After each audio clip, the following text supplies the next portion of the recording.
This video is an edited version of a podcast from a Socratic Panel Discussion held in Gothenburg, Sweden on the 8th of May, 2019. The question for the evening was, what is Somatic Philosophy? On the panel we have Miriam van der Valk, Joshua Bronson, Matthew Nowachek, Christoffer Lindgren, and special guest, psychologist Rasmus Ribbegårdh. If you're interested in listening to the full unedited podcast, please click on the link in the description below. And thank you for joining us here today at Life.Examined. So the idea with somatic philosophy is that you have the philosopher, who's like this person, sits like this. Everyone's seen that statue by... Yeah, the thinker, right? Yeah, the thinker. And who can, or you sit like Descartes, you sit in your armchair philosophy, and you can understand the whole world from your room and your chair. And it just can't be the case. It's just impossible that that's how it works. The body has to mean something. It has to do something. It has to be something. And if I do like this, I see that I both am my body and I have my body. So which one is it? And if so, so that's somatic. Somatic is of the body and bodily, whatever. And philosophy means love of wisdom, so looking for wisdom. And can you even put those two words together? Somatic philosophy.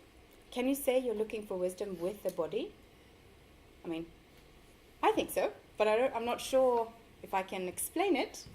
Yeah. So what might be an example of just trying to think, what might be an example of maybe a body seeking wisdom?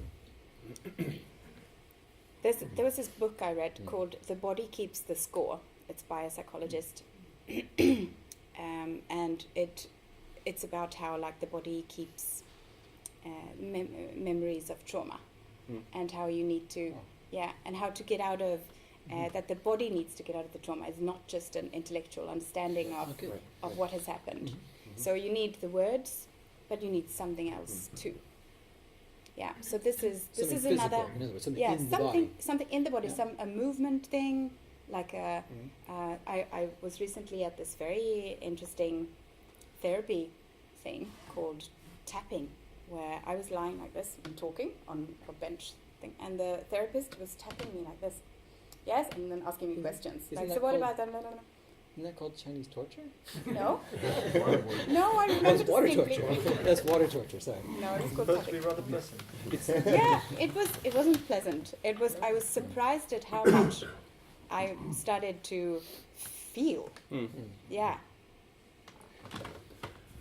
Yeah. So you're saying that in one way that the body might help us seek wisdom is by bringing up emotions that we wouldn't. If something's happening to your body, it might bring up certain emotions that you might not get to by just thinking. Yeah, or that's like maybe one. Yeah, something like that. Like, what is it? What should I write? I'll write like I'll write narrative. Narrative it feels like an important. So your narrative is not just with words. Narrative is something else. I forgot to say a very important thing. You are allowed to interrupt at any time. You are encouraged to interrupt. Yeah. Yes. If you see one of us talking too much, then just interrupt. Yeah. If you need something clarified. Yeah. Just jump in. But I guess I have a question we can start with. And in the history of philosophy, so there's a distinction that's been made between the body and the mind, or the body and the soul.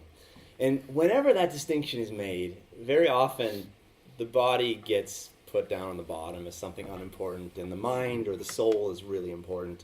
We see this back with Plato did this, in sort of the Gnostics, Descartes, and I think even today there's some people who want to say, if you think technology, maybe I could just download my brain and have all that, and I'd have me, right? And I could get rid of this silly body I have. That's been a trend in philosophy, and there's been a lot of philosophers since 400, 500 years ago who have been trying to fight against that picture in different ways. The question I have for you guys is that distinction made in your daily lives? Do you experience that distinction? And if so, how so? Or maybe that's not an issue in Swedish society so much as in philosophy. But in philosophy, it seems to be something that we are constantly fighting with, this distinction, and then the valuation of the body is not important, but the mental, the soul, the brain, not the brain, the mental, the soul is important, and there's a distinction made there. Is that something that you experience, or is that something a little new? I think that I can give an example of how we experience it, I think. Yeah. That's a pretty easy one. That it's a pretty normal thing, I think, to say something like, if you are a bit, you're a bit sick, you've got a cold, maybe you've got an allergy attack for now, right? And yet you're in a context like you're at work, then you should try and not allow that to interrupt your work, right? You should push it down. You should relegate that to. You should push down your feelings in your body in order to continue with your mental work. I mean, and that's a normal thing, I think, right? Mm. And we that's the what was the word, the Swedish word now for manners? Hyfs. Right. Yeah, it's good manners, right? I mean, it's like you don't. It's like if you're in a meeting and you feel like you just don't feel very good. You don't just stop the meeting and say, oh, I'm just going to lay down for a bit because I'm not feeling very well. Right. It's good manners. Nämen. Isn't it quite often also that when people say something like that, they will say that they don't say I feel ill. They say my back is problematic. Yeah. Or my head is problematic. Right. They don't talk about that. I'm not feeling well now. So There's a distance. Yeah. So already there we stop. Mm. And I think for the first question there, I would think that you can still see in school that all the subjects, maths, all these things, they are prioritized. Right. They are more worth. I mean, if you have, I'm so old, so when I was in school, you got number 5 if you were at the top. If you got that sort of in maths or something like that, that would much better than if you had it in gymnastics or something. Yeah. And I think it's like that. But I mean, would you say that's? Why do you think that prioritization is there? Oh, yeah, that's a good question. But I think the whole society is built on the worth of what the mind can achieve. And how much you can study. And I mean, today we know much more about, they don't talk that much about it nowadays, but there were some years ago, we came with this about 7 different kind of intelligences. Things like that. Emotional intelligence. Yes. And now I think people forgot about that again. But then it was brought up sort of that you could have intelligence that is about that you learn from your body, through your body. Someone learns through listening, other people learn through thinking. And I think sort of it has been maybe the people who are thinking, who sits there and are very good at doing that. But I was thinking, well, how would these minds meet and discuss if they didn't have a body? Right. So By email, of course. Which is true. Haven't you seen? But speech is also corporal. Yes. There seems to be a Google project now that scans brain activity and translates to text. Well, that's body too. So I feel reluctant actually to express myself in this context. I'm by no means a philosopher. That's good. Is it? Yeah. I used to like Albert Camus, mostly his novels. Existentialism had some impact on me. But anyway, regarding this Cartesian duality, the distinction we make since way back between body and mind, I believe it has religious roots, and I believe it has a lot to do with the Judeo-Christian heritage. This is what distinguishes us from the animals. The animals, according to this model of thought, has no soul. This is the unique human feature. Not actually communication or anything else. That's, widely held belief that language is what distinguishes us. But most people for a very long time, at least 2-3 millennia, have been thinking that we are different from animals because we have a soul. And the soul resides perhaps for some time in the body, but it's not where it comes from, and that's not where it will go when the body one day will give up.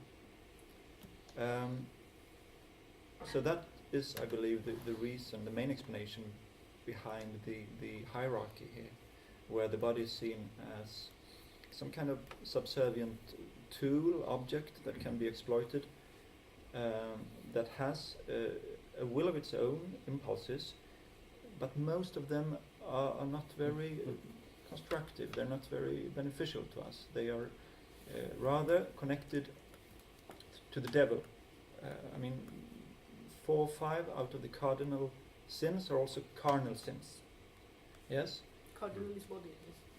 Cardinal would be de 7 stora kardinalsynderna, dödssynderna. They are both cardinal and carnal, most of them, yeah? So the body, for this reason, has had to be disciplined. And I think that there is no body, yeah? There actually is no body. There is no mind or soul either. I thought a little bit about this yesterday and today. I haven't had a lot of time to think on the subject, but I thought a little bit. Based on what I've read from other fields, I'd like to use a quote from Donald Winnicott, the psychoanalyst and pediatrician, who famously said, "There is no baby. There is only the baby and the mother." Yeah, and to paraphrase that, I'd like to say that there is no body. There is only body and mind. It's impossible to imagine, to conceive of a mind without a body. You could say that there is an ego, certainly, and you could say this is a mental faculty, but certainly there is no mind that can ever be separated from the body. And the self, which is a much more interesting construct than the ego, is made of body and mind. The self is body and mind. Can I just pick up on, because you mentioned that it's impossible to conceive of a mind. In what way do you think it's impossible to conceive it? Because that's quite a big claim, right? Yeah. It's impossible to conceive it. Why would it be impossible to conceive of a non-physical mind? Because the birth of the person is the result of the very early maturational process where the mother and child is in symbiosis.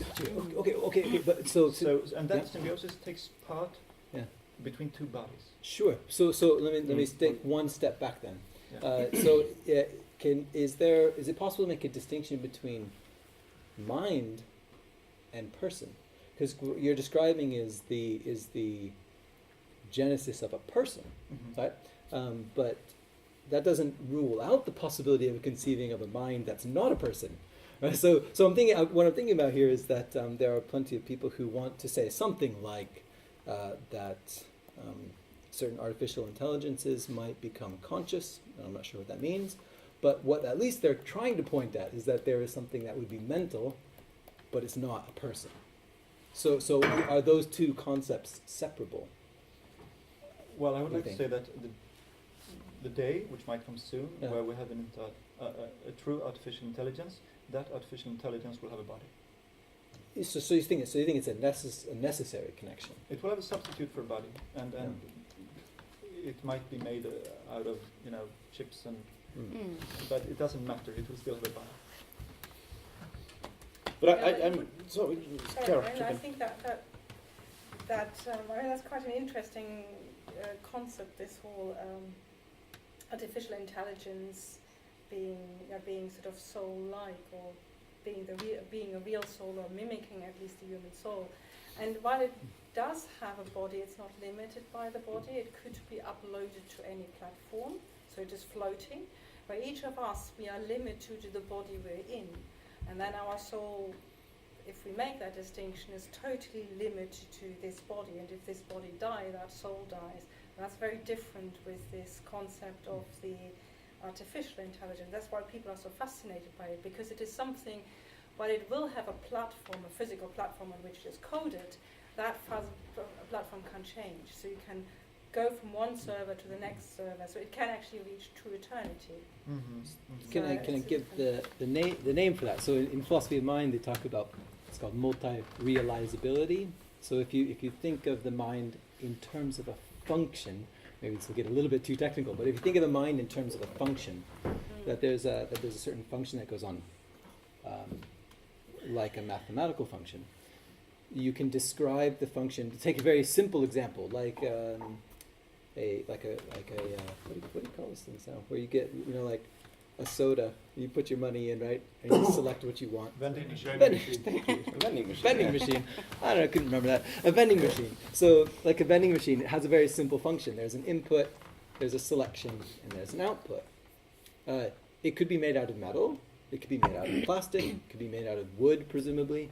So it could be the same function could be realized in different substances. So that's the idea with artificial intelligence, is that it's multi-realizable. And then if you think that the mind is essentially described as functions, then you could have the same function in multiply different kinds of things. And then you might think then that the mind is separable from the body, right? I mean, that's the way the thinking goes. But I'll jump on Rasmus's comment here Yeah. to kind of challenge that a little bit. I think that maybe I'm misreading your statement here, but it seems like when we talk about having any sort of mind or consciousness, it's necessarily connected to the body, which is located in a culture, in a specific time period, in a culture. To use the example of language again, for me to think right now, I'm thinking through categories of English and terrible Swedish, but these are all categories that I have developed as an embodied child who's grown up in a certain context, and I have a hard time thinking about how you could have language acquisition without having that robust embodied context. And that's a good argument for how we should learn language, I think, too, is we often try to intellectualize it, and we study grammar, we study vocabulary, we try to memorize all these categories, instead of doing what children do, is to throw ourselves into a context, become what you were trying to speak, become a Swede if you want to learn Swedish, become a German, whatever that means, right? And what does that mean? Whatever, become an American, but actually take on the embodied forms of these languages, and in doing that, you're suddenly in the middle of a social context, you're in a very distinct cultural context, and this is a very embodied process that I think is very distinct, and that's what makes, I think, human beings very interesting, is that we already find ourselves in these thick contexts in which we then are thinking, but we're thinking as bodies. So in these throwing contexts. yourself into a context like this, like we do, Yeah. can also be an example of that. Exactly, right. I was thinking, we are in different contexts all the time. I mean, and that is also creating our uppfattningar. Yeah. And Understandings åsikter about yeah. things. Like, for example, if you're practicing yoga, for example, then it's no different words to talk about body and soul are together, and the body is collecting all the traumas that you're having, especially in your hips. Yeah. You do certain things, then it goes out. Right. Me, I can talk like this because I take these kinds of practices for many times, but if I start talking like this when I am at work, I would have to reconsider how I use my words and things like that. So we are created, I think, in different. The environment is creating us. Absolutely. That's both body and soul. Right, and there's a give and take. I mean, we are creating the environment is shaping us. That's There's this embodied symbiosis that we're moving back and forth, and that's interesting because that's what happens in embodiment. When I look at you, I'm looking at you, but you're looking at me. I'm both a subject and an object, and we are embodied, have this interrelated relationship that is, I think, crucial to what it means to be our minds embodied. And souls are also included in this interaction. And it's passing through all of these categories of language and culture and history, which are all meaning, which is fundamentally embodied. I mean, I think we can talk about meaning without talking about meaning in a certain context, right? So, are we not talking effectively about three things? We talk about the body, the mind, and the soul, and they are, and persons. at least in sort of Christian, Christian Judo, Islam. They all work with these three concepts, and some philosophies and religions don't do that so much, but sort of the mind is conscious and is active, whereas the soul potentially is not, because some prescribe the soul to the unborn, or what happens if our mind goes when we are very, very old or something. People would still say, oh, there's a soul. And so that is something else which, I mean, we have not really talked about, and we probably would have difficulties. Has the sort of artificial intelligence mimics the mind, but does it mimic the soul? It's good to see. So Or the body. Can it mimic the body? Can it mimic? Yeah, that's the question right now. That's the question. Artificial intelligence can mimic the body. It is bodiless, but it can animate the body. And I mean, they can that's make shown. robots, Animate. like really using, Robot. but Robots, will yes. the robot have an awareness of its body? Well, I mean, you talk about embodiment, and I'm thinking of now when everyone is speaking, and as you were saying, you're talking, you're seeing the other person is seeing you, and we are moving, we are doing Leaning gesture forward. and things like that, yeah. But I'm wondering how many are aware in this moment of your body? How many of you are aware of the movement? What are you doing when you lift your hands? What is the connection from your mind to your arms, to your hands that moves? Do you sense it? I mean, that is to be embodied. And But most people aren't. They have no, because when you get enthusiastic about something, when you go into an idea, you're just in your head. And you lose. You don't have your ground. I think You it's don't even have a a body. pathology. If you haven't worked with that. Yeah, but I think it's even a pathology. I mean, some people suffer from it, and I think it's a part of autism that you can't distinguish between, that you can't shut off your body and you can't shut off your senses on command. So basically, you are linked into all the signals which come to you. So it's essentially be just part unaware of it.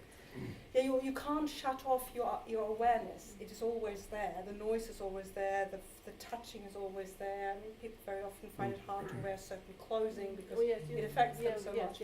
So it's I mean this being unaware or sort of it's a benefit of the mind, that the mind can say, I do not want to.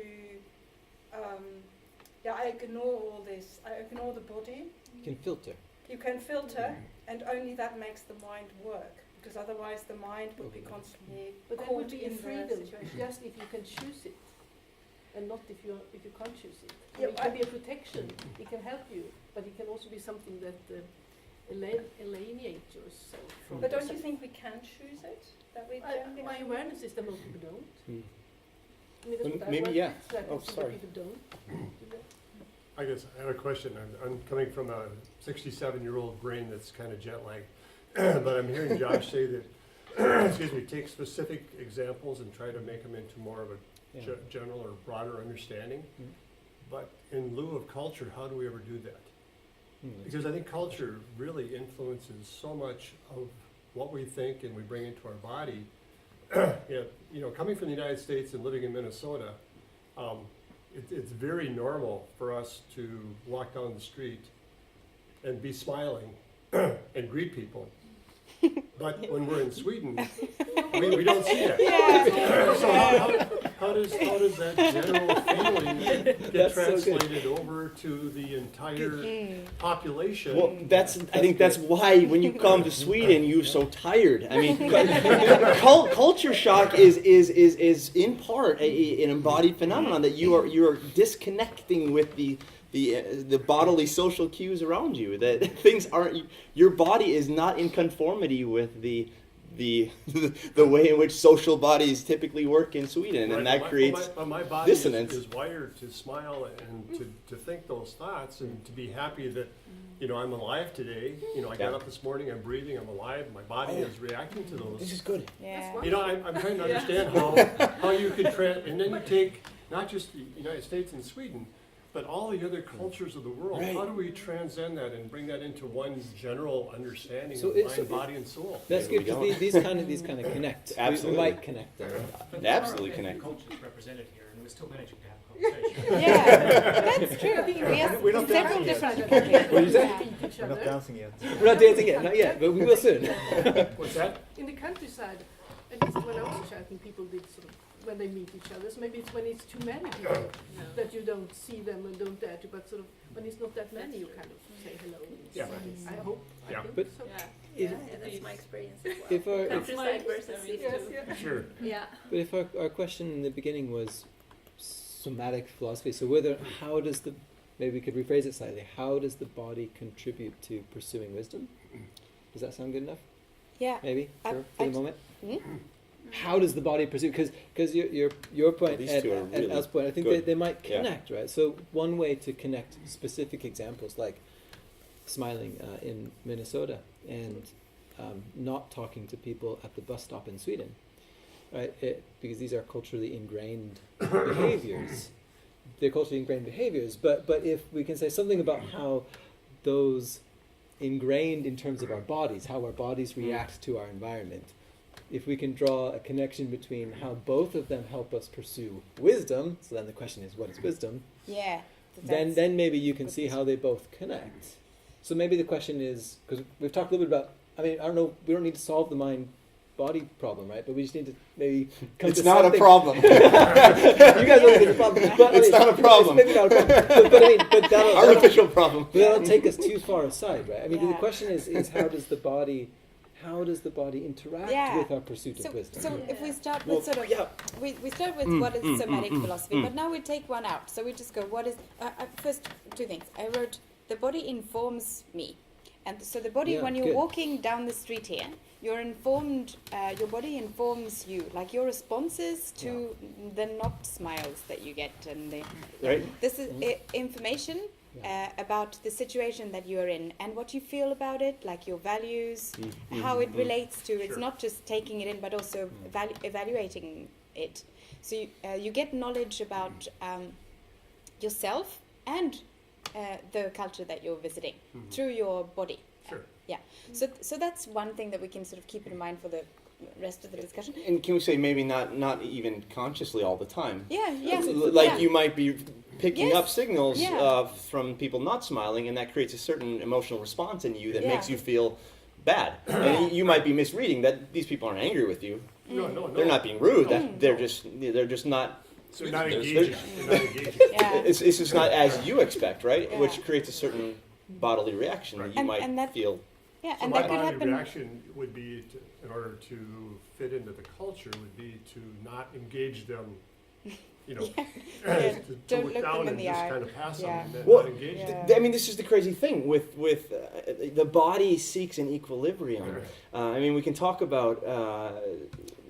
There's a guy, Hubert Dreyfus, talks about skillful coping. That the body you become better at doing things through habit, and your body actually begins to find an equilibrium. And this is good in a lot of ways because maybe you get better at doing something, but it can also be very destructive. Take the example of racism in America. There's another philosopher, George Yancey, who gives an example of a white woman. He's an African American. He's in an elevator.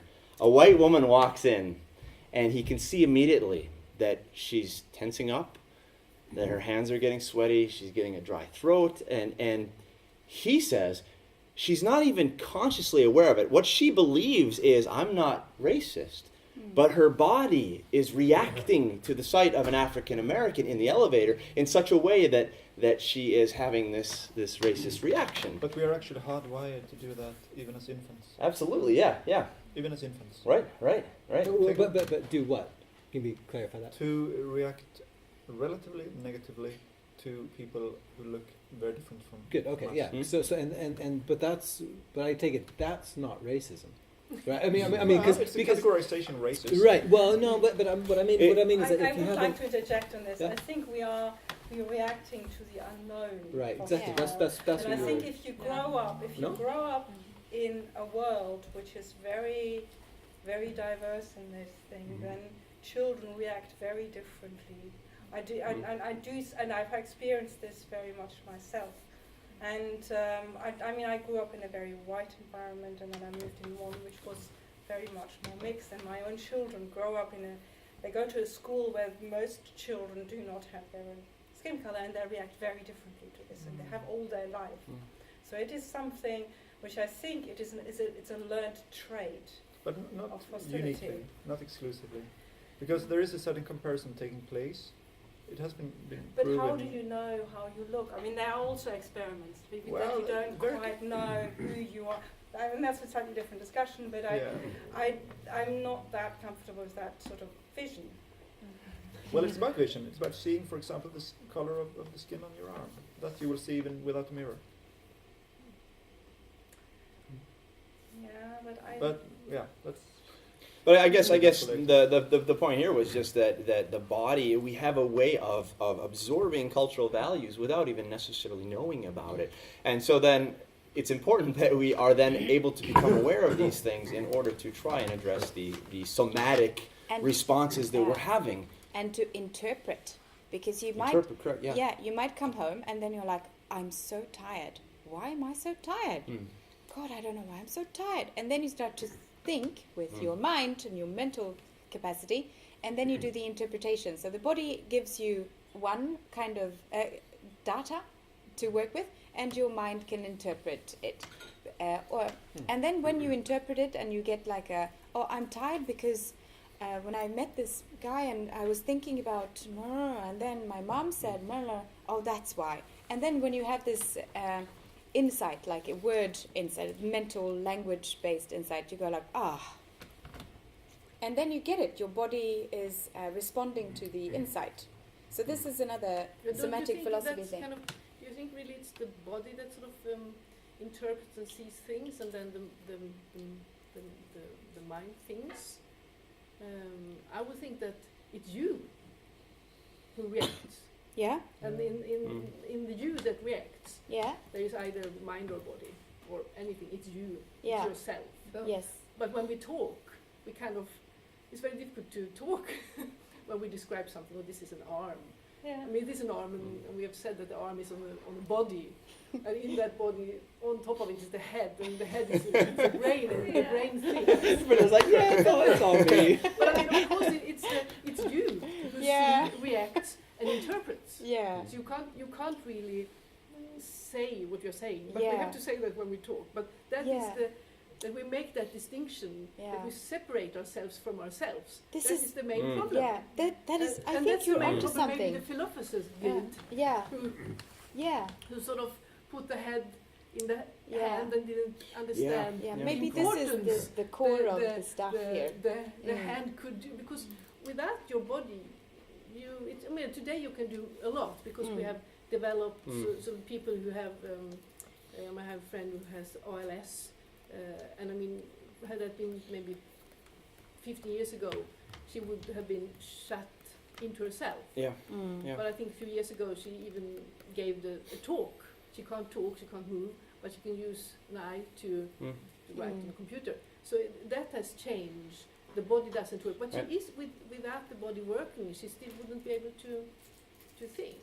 And I think your point is really good to connect to what Rasmus said. I think there are certain religious traditions that will try to take away responsibility by saying that was the evil body, but the true me, which is this disembodied part, is still pure. But I mean, if we go even one step back, I mean, even to Plato, even way back, 400 years BC, I mean, there's a sort of fear of change and ambiguity. I think underlying this, there's an idea that the valuable, the good, is something that is unchanging, is eternal, is perfect. And as soon as you get into this world, things get messy. Things get ambiguous. When you talk about the body is constantly transforming and changing and ambiguous. And there's a sense of alterity there. And I think that's... Is all philosophy somatic? Well, no, I don't know. But, I mean, what would you teach in a somatic philosophy class? You can have like 20th century philosophy class, then what's a somatic philosophy class? Like, what's the curriculum for? But how did you come Tell up me. with the idea of somatic philosophy? Was it this the image of the thinker and thinking that is too narrow, or something like that, and also the experience of like when I had my big crisis 7 years ago. 7 is an important number, it's like my time now. Going to like yoga and Pilates classes and stuff, and then you go to. I had never ever been working out ever in my entire life before, And then the yoga teacher says something like, feel your roots go through the floor and down to the earth. Yeah. And then you go like, oh, I'll obey, I'll try to actually feel my roots go through and then you do that and something really cool and profound happens. Yeah, but that is your imagination. Because Yes. you have no roots that can go through you into the ground. Well, that is not that we can But see with our imagination eyes. does great work for you. Yeah. It can be really helpful. Yeah. But it doesn't happen. You No. don't get roots from your feet down into the ground. No. But the ground Yeah. comes up and supports you. Yes, when I'm sitting, Sitting, standing, doing whatever. Yeah. And Yeah. that's something also that we don't think about. yeah. That we have the connection to the world, to the earth that holds us. But it was kind of like a full body presence. That's what I meant. I would like to, Rasmus, I want to ask you about imagination. I think because you brought this up, this is good. Imagination related to the body. Or visualization, maybe I should say. Yeah, Maybe not okay. Yeah, can you say a bit about that? What did you say, that word? I missed it. Maybe it's visualization. Maybe I should Visualization. Maybe it's visualization. Yeah. Visualize Or maybe something. illusion? Illusion, yeah. So- I don't know. Okay. I can't say that. Well. I don't want to put you on the spot, Rasmus. Or even Christoffer, take it away. I'm happy to try to respond. I would believe that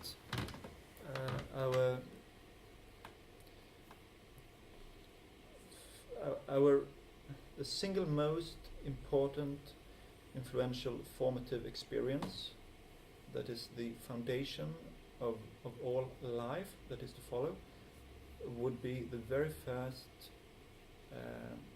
interaction between your body, yourself, and the body, the self of the other who will nurture you. Okay? And if we are to believe certain theories, this is where the self is born, this is where the person is born. The little child, the infant, will have a need, a physical need. All our needs initially are physical, yeah? I'm hungry, for example, and there will be an impulse to look for the breast, okay? And the well-attuned mother, who knows the needs of her baby, will make available this breast at the right moment, okay? And this will create, I believe, in the baby the illusion that I created this breast and what it stands for. Mm-hmm. I made this. And that gives a very first, very important sense of agency. I am, I make. So the first sense of I am is born through the perception of I create, I make through my body. I fulfill the physical need through grabbing, through sucking, yeah? And we find very often in the field where I work that severe pathologies perhaps begin very, very early. They are somehow linked to very early experiences of dysfunctional relationships. The baby was not cared for properly. The mother was suffering from postpartum depression. Something like this, yeah? If that body-to-body, person-to-person, self-to-self interaction takes place nicely, it goes smoothly, there will be a very, very good foundation to build upon. So this would be perhaps a very first kind of wisdom that will give a certain kind of epistemological trust. This world has something to offer me. I have needs, and the world has something to offer me. The needs can be met. So you see, in attachment theory and other things, it can quite easily be witnessed in the clinic, so to speak, how extremely fundamental, essential this process is. Body to body, mind to mind, soul to soul, self to self. At first they are one, and then there is a kind of separation. I am. I have been created through my body, through the body of the other. And the illusion then is that initially I am the maker of all things. Yeah, this gives a sense of agency. Yeah, yeah. That reminds me, the philosopher Merleau-Ponty says, it's not I think, it's I can. That the self has an aim, it's aiming for, which is carried out on the sight of the body. The body is the site by which this aim is carried out. And that is where thought happens, is in the process of achieving aims through physical embodiment in relation to others in a physical context, which includes things like culture and language and stages. But maybe the child doesn't think, it doesn't have an awareness in that way, with words, I guess. I mean, it's an awareness, but sort of so how that would be a construct to say. I mean, I think it is like that, but it will be beyond words. Before words. Before words. Yeah. Sure. Yeah. And when you see severely disturbed patients or people, you will see that their expression of their disorder is very often pre-verbal. They will be disconnected, disembodied. They won't feel their legs. They will suffer from partial paralysis. It's medically unexplainable. You will see them being totally disconnecting from any sexual urge. There will be this rupture between body and mind, and they are really limited to the mind part of the self. So they don't have full self. So it's a pathology of the self that almost always has a very clear correlation to the body. That's how it starts, the Somatic Philosophy class. It starts with the personhood and the always the sense of self that is always bodily, kind of. Which class? The Somatic Philosophy class. Very hypothetical. Yeah. This is the visualization part. At the institute. Yeah. Miriam's like a syllabus now. Yeah. I was just thinking about this with society and education, and I think so much about the body that we're, from we're children to we're 6-7 years old, we move, we play, we're in our bodies, and then we start going to school, and it all becomes in the mind. And we're trained. That's the main way we're trained. We sit on chairs with desks, and it's not really for talking about somatics, that's not really somatics, it's just training the mind function, and that's why I think so much yoga and all these body-mind practices today have become so overpopulated. People are in need because they have illnesses, they're unexplained, they're not listening. I think a big part of illnesses today also is because we are neglecting the body, and we just running our lives through our mind. So, Right. That's a good point. How would you reconnecting to the body more as being important for the pursuit of wisdom?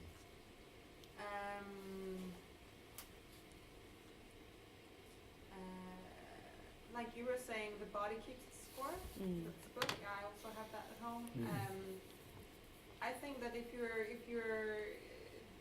learn so much by reading and taking in what's from the outside, but if you're practicing learning, listening to what's happening physically, and you're really in tune with that, then that will be your wisdom, and that will tell you, okay, I'm not feeling so well here and that, and maybe if you know yourself more and more, and it's a practice, because a practice that most people don't really do today. But if you know how to practice that, then you will be able to heal or learn about your own body more in depth than you would if you didn't have that kind of practice, and you would I like this. know what to do about it. I mean, seek help, or what do I need? That physical instant kind of, I need to do this or I need to do that, and not just think, I have to go work out but my body really feels like doing this or that, or I'm sick or whatever. Well, so to answer your question about, or my interpretation of the question anyway, like how like embodiment or using the body can help you philosophize better. Perhaps some of you have read the book by Anders Hansen, Hjärnstark, about physical exercise and how it helps you solve problems. I mean, that seems applicable to what we Yeah, do. yeah. But also just being embodied, like realizing, not just intellectually, but like feeling that you are a mortal animal is going to influence your moral values, for instance, how you interact with other people. Like if you really, really understood how much of an animal that's currently dying right now, you'd probably change your ways, like in some way, at least. I wouldn't be drinking as much coffee if I really knew, but like coffee takes me I out thought of the coffee noise. was good for you, though. Yeah, it is. Isn't it? And they've changed again? What's that? At least 4 cups per day. 4 cups. Oh, yeah. 4. I'm good. Yeah. I'm But it almost, seems I'm like- almost good. It seems like you're connecting, I think, to you're looking at asking the question, if we, in teaching and learning, in gaining knowledge, there's an existential component of it, which is embodied. I'm thinking about Aristotle, the Peripatetics. They used to do philosophy by walking around together. Yeah. That's an interesting model of doing philosophy. Maybe we should all get up and walk around Yeah. Gothenburg and Yeah. do this. But I mean, one of the most influential teaching experiences I had was when I was able to lead a class in Washington State. We did philosophy and we climbed a mountain. And that doesn't mean that we went any easier light on the philosophical concepts. It was incredibly difficult philosophy, but it was done in the context of climbing a mountaintop. And the students left that class, I think, more impacted than any other class they've had before, wonderful. because now we have suddenly a bodily interaction. I'm getting at what you're talking about. This is a bodily interaction with knowledge that is much more than sitting in a dark room trying to learn grammar or philosophical concepts or dates and names of philosophers, right? It suddenly has some existential import, which is embodied. I mean, it has to be embodied, right? Sorry. I just want to add to what you said. Like, I always think that when I'm a thinker, as you all, I guess, and when I'm in the bus, like for long bus rides, I always think the best. And I thought a bit about that. Why do I think best in the bus? And I think it's kind of like I'm moving in my body, and then it's also easier for my mind to move forward. Yeah. Something like that. Yeah. Nice. That's my thought. I don't know. It's a good illustration of movement being both a mental movement and a physical movement. Because if I think I stay here for an hour, You get stuck in the thought. yeah, is that right? at some point I will get stuck. Maybe I get I get to some point, but not, and there it stops. You know. Oh, that's Yeah, fascinating. that you need to move. I think this is a very good trick, you know, that you need to move. Didn't someone say, like, never trust a thought that occurs indoors? I don't know if anybody They should have said that. If not, that's yours. Name it. That's yours. I think it was someone else. Okay. Yeah. Back there? Behind you, Curious point about riding the bus. It's one of the times that we are both at rest in some sense, but if you've got a lot of things to do, you are, for the time being, not responsible for the fact that you can't do anything. Yeah. And so you're at peace with the fact that you're not focusing on the things that are on your to-do list. Yeah. Because that's kind of it's a frame of mind you might not be in the rest of the Yeah. So maybe Like the airport bus. This is my favorite moment. Getting on it. So I can't do anything. I was just gonna say, so it might be a social disservice to have internet on trains and buses and so on. I have an example of body, soul, mind. This winter in Texas, I teach preschool, and it's a Christian preschool. And so I walk, I pray to the Lord, tell me what I should teach these kids. And while I'm walking, I always came up with ideas. Yeah, so easy. And I would take them back in the classroom, and they worked. So all three together. So I should. What should I put about the movement, walking? Like, what should I put? Something very important. Peripatetic. I agree. I'm the same. What? Creating wisdom Yeah. creates movement. Yeah. So And vice versa. Movement helps create wisdom. can we make But one? meditation is Probably static. even a very almost simple explanation through this, because if we are moving, our body produces I mean, our body moves around adrenaline a Yes, lot, yes, you much can. more. So, and But not on the bus. not on the bus. No, but I mean, I think sort of change and movement. I think change and movement. Change and movement changes consciousness. And I mean, one of the things, if you want to get rid of anxiety, is do lots of exercise because it lowers your adrenaline. So I think it's probably there's a pretty rational explanation to that, why this happens. So you sort of how changes in exercise level change consciousness. So either sort of make you sort of think less or think more or something like that. So I think that is connected. One other aspect which I also wonder is that with you do need a neural framework for thinking in the first place. So if your neural framework changes, your thinking changes, and the way you look at the world changes. Can you explain neural framework? So I mean, most practical brain injuries change personality. So everybody knows that, and you look at sort of at the psychological effect, but it's also effectively it's a way of thinking. So how you perceive the world and how you think about the world. So your whole idea of I mean, that's very often we sort of accept that the body changes, so we grow and then we get old and these sort of things, but the mind changes in the same way just by the very merit that it sits on that framework, which changes. And it goes the other way, right? It goes the other way mental as well, practices can yes. change the body. But can we make one more, because we've got a lot of great comments now, descriptions of how the body interacts in helpful ways.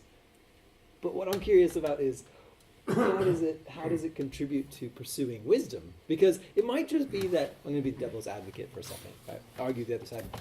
It might just be that doing exercises, moving and so on, is more effective in some ways of getting us to pursue our wants. But that's not necessarily wisdom. So how does it connect then to a pursuit of wisdom if philosophy is the pursuit of wisdom? We haven't talked about intuition. Yeah, that's true. Whoa, what about intuition? Say more. Say more. Take it away. Go for it. Yeah. Intuition. Good. No, but I think that at least I trust my intuition quite a lot. Yeah. Perhaps more than my rational thinking. Oh, you philosophers. Shame on you. No, some things cannot be explained, or maybe you can explain it after a while when you think about it, but some things you just know, and then you have to think about it for a while. Why do I think this, or why do I feel this so strongly? Yeah.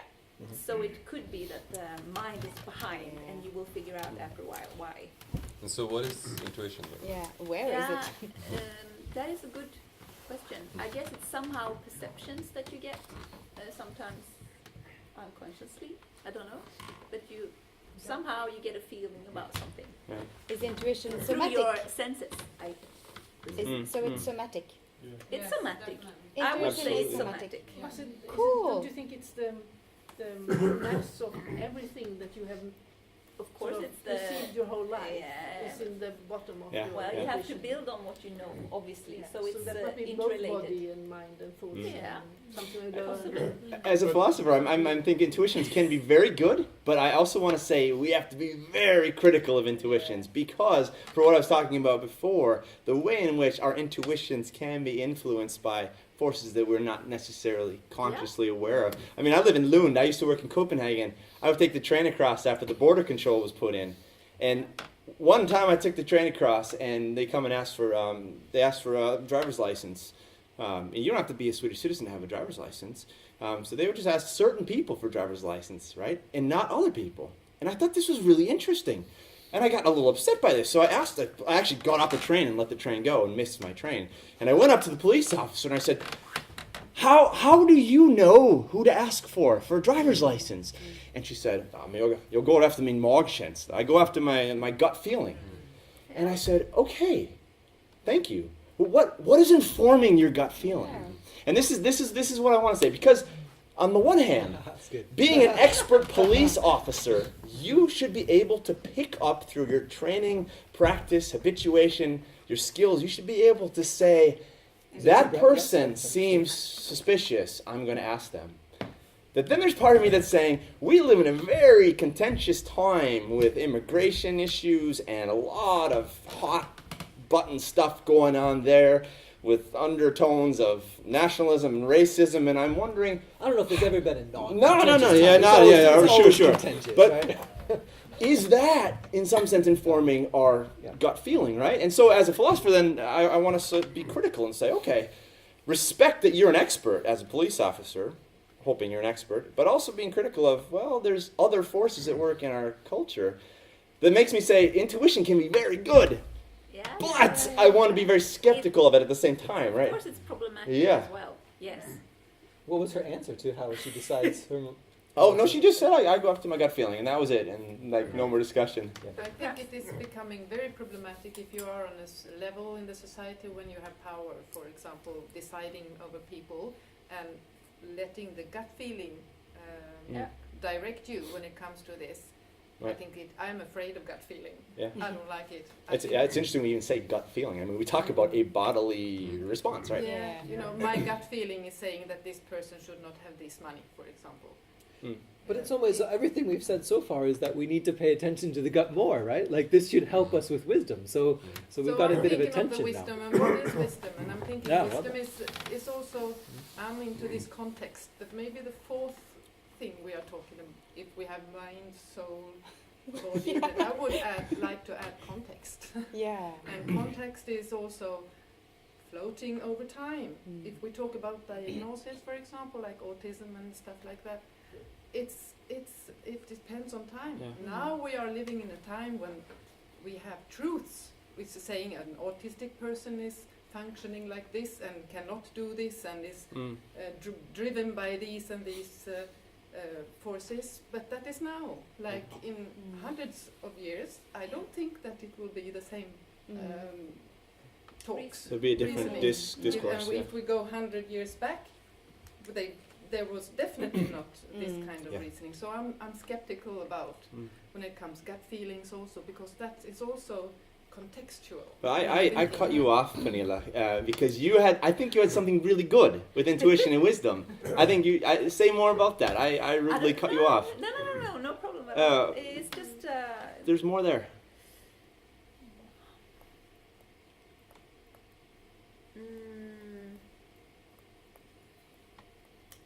I'm not sure there is, but I think that we wouldn't be able to reason and we wouldn't be able to sit here and talk about anything if we didn't have our bodies and didn't interact with our bodies all the time. Like our eyes and hearing and everything that we perceive, consciously or unconsciously. So I guess we get... For me, it's very clear that you get the wisdom through different sources. And one way is certainly to talk about things and discuss things, but also what we sense. I would think that somatic wisdom, one thing is to maybe say now that maybe it's time to stand up and walk around. Yeah, you're right. It's kind of... that would be somatically wise. To listen to yourself, to your intuition, to your body, to your mind. Everything together is to sort of know that, well, now you're probably been sitting too long, the chair is not that good. So maybe it's good to sort of take some more wine. Yes.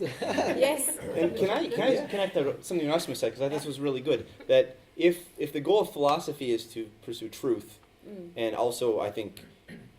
in my view of philosophy is it should lead to human flourishing. If we want to hold a view of the body and philosophy like we're doing, this would give us a lot of impetus and reason to fight for certain justice programs, things that would help fight against injustice, that would help, say, mother-child bonding, that would help father-child bonding, that would fight against childhood poverty, things that would prevent the embodied connections that are necessary for us to thrive as human beings. That seems to be a project towards truth and wisdom. I would even say wisdom, that this view of embodiment would give us the push to do that, or the tools to do that, or the reason to do that. At least a good way to give an argument to people for why we need these sort of things. And there's another aspect to it as well, is we need to credit intuition and the body for a lot of the work that it does. Like, in a way, it's a sort of like implicit knowledge, like thousands of hours of experience of a certain thing that just pops up in your mind, and you can make an expert decision. Like chess players, for instance, they don't always rationally decide on what to do. Sometimes it can just appear. This is the solution, and because there are too many variables to consciously process, but your brain and your body does it for you. There is also the aspect that you can't rationally decide on certain things. It's impossible to decide, should I rationally stay at home or go to Life.Examined tonight? Always Life.Examined. It's not a problem. It's never really an issue. Okay, bad example. But for every other decision that you're making, when you have two almost equally good options, if you're only judging it rationally, you cannot make a decision because you'll be deciding and deciding, and then your life is over. And some people actually have a disease where they can't choose based on emotions. So if you give them two good options, where like one is good in this way and the other is good in that way, well, like for lunch, where should I go for lunch? Well, this place, it's not as popular, so you'll get a seat. But this place is really popular, so the food is good. But then again, this place, and they'll just go back and forth. You can't have them decide, because there is no emotion attached to the choice. But aren't these slightly two different types of decision? I mean, one Maybe. is the decision. I mean, there's the intuition, which basically says I know something is true without having gone through a conscious process. So I mean, intuition can be a bit like thinking out of sight. So our sight as being the consciousness. I think it's a bit the thing of this Daniel Kahneman's sort of stratifying of this different type of thinking. There's this one which is absolutely necessary for our survival, that we have with our senses. We take all this information in and then we process it, and this process is not a conscious process. And then there's we jump out of the way of the speeding car. Sorry? We jump out of the way of the speeding car. Yeah. So that's the sort of thing. But there's a rationality behind that, and it's also a learned process. It's a cultural context process. But then there's also the gut feeling, which is the thing to know what is good for you, or what connects you to something, which is not, can be also irrational. And I think for things like deciding whether you go to Life.Examined or stay at home, that is something which I would also call it intuition, because you call it that way, but I think it's a different type of thing. It's maybe something which comes even deeper. Maybe, I mean, could we talk about passion? I mean, Kierkegaard talks about when you're making a rational decision, you can always give reasons for different things. And he says that rationality has what he calls an inner infinity. It will, by itself, never come to an end. And for him, that's why it's very important that passion is involved, which is also a bodily phenomenon of passion, that we have to then make a passionate existential commitment to, screw it, I'm going to go to this place, even though the food is apparently horrible, but I'm just going to believe in this choice and go eat there. And that's a passionate existential commitment, and that's also a bodily phenomenon. Can I just say we've got 10 minutes left, so right? Yes, but we are running out of space, so say a very small thing that I can write with. I wasn't going to say anything. Well, I had a lot to say, but I was just saying we only have 10 minutes left, so we can take a break in just a second, and we can get up and move around. Yeah. What were we going to say? We need to do that. Yeah. I was going to talk about one of your examples, and you said maybe there's slightly suspicious examples. I mean, playing chess is kind of really interesting, right? Because this sense that chess players play chess intuitively, and that makes them do such a better job than they would by simply enumerating all the possibilities, is true of human chess players. And it's one of the reasons that people believed for so long that it would not be possible to play chess without replicating human intuition. But suddenly we realised that that's just not true. Right? Which part's not true? It's just not true. Which part? So it is quite possible for something that is not particularly embodied to play chess very well. A computer, okay, yeah. Without making intuitive steps, simply by enumerating things like a fairly poor chess player, but doing that well. Yeah. And that's kind of a disappointing discovery for us. I wonder how many of these other things, the same kind of things, will kind of come up, that will go, really as embodied humans, we've got to have all of this kind of cultural context, we've got to get up and walk around, we've got to catch the bus or whatever in order to have good thoughts. but in 100 years' time I'll find out that, disappointingly, Harari. there's a device that sits on my desk and also has good thoughts. I'm thinking and it can Harari. work more than 8 hours a day, and it kind of doesn't need to worry about whether the coffee is kind of just right or too much or whatever. But the Sapiens, the Yuval Harari writer, who wrote the book Sapiens, and he has this talk where he says, what will we do when the computers are better than us at all these things, like driving taxis is his example, I think, and building everything. And he says not every taxi driver can be a yoga teacher, and yoga being like one thing that supposedly a robot wouldn't be very good at, like understanding what the class needs right now, or stretch your legs now. Yeah, I would contest that actually. I think if you think it's just a matter of information. Yeah, I mean that's a real danger that the more that's the assumption computers can get, the better they get on predictions about us. Reductionistic. Yeah. But can I just point out one other cool thing about chess?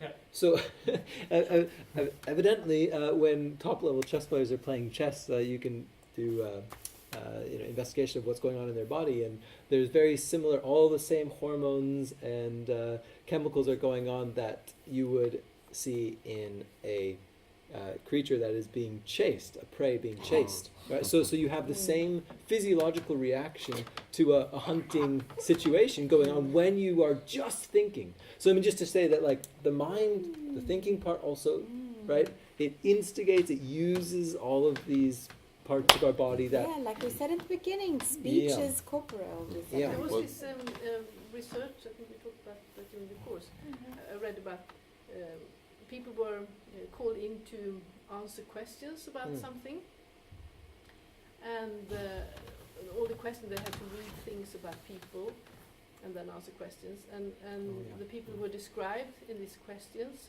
were all a bit old, they were tired, they were stressed, they had difficulty in walking and things like that. And the real research was to watch, or I think maybe it wasn't real research, but it became a part of research, because when all these people left the room, they walked in a completely different way. They were walking like they were very tired and all that. So everything that you that's read one of the studies and that think. is failing to replicate. Yeah, That's so one of you this can kind of see whole that how field that of philosophy affected that's you. fallen over. I mean, sorry. Yeah. Yes. Oh, it's sport. It was interesting. It is very Boo, truth.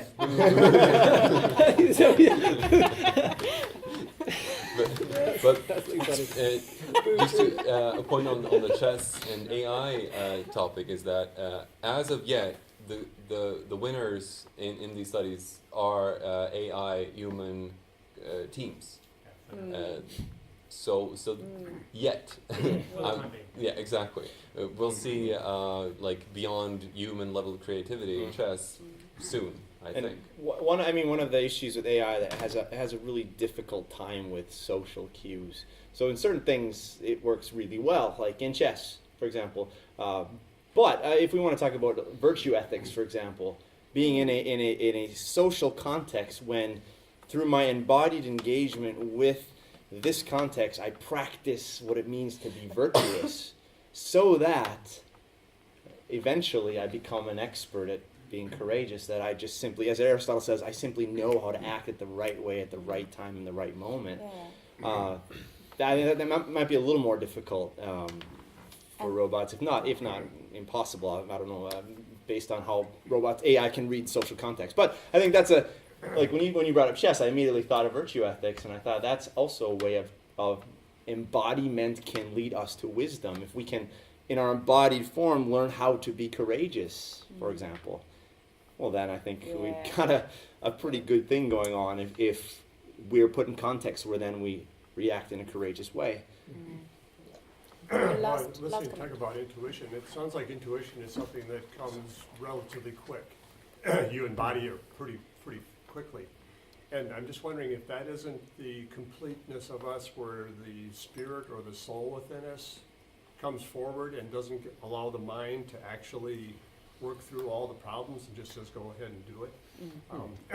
I retired from the lumber business in 2007, and I had this intuition, and I didn't have facts to this, but I had this intuition that there was something coming that I should get out of the lumber business and retire. And in 2008, we had the big financial crash in America where the housing just kaboom, it went down through the floor. And the stock market, came down half of what it was. And the intuition within me said, no, sell your stocks now, which investors were saying, well, no, you don't sell your stocks. Stocks are going up so fast. Why would you sell? But my intuition told me, get out. And it wasn't a mental thing that made my physical thing do it. It was just an intuition. And I take it as the spirit or the soul or whatever within me telling me to make this move. It was an intuition. So it was like, the physical and the mental, everything was embodied by the completeness of all three parts working together to make it a complete person, me. Very interesting. The self, yeah. Yeah, the self, I think, is the totality of your being, right? So the intuition or the impulse, perhaps, is the point of convergence between body and mind, isn't it? The spontaneous gesture, someone said.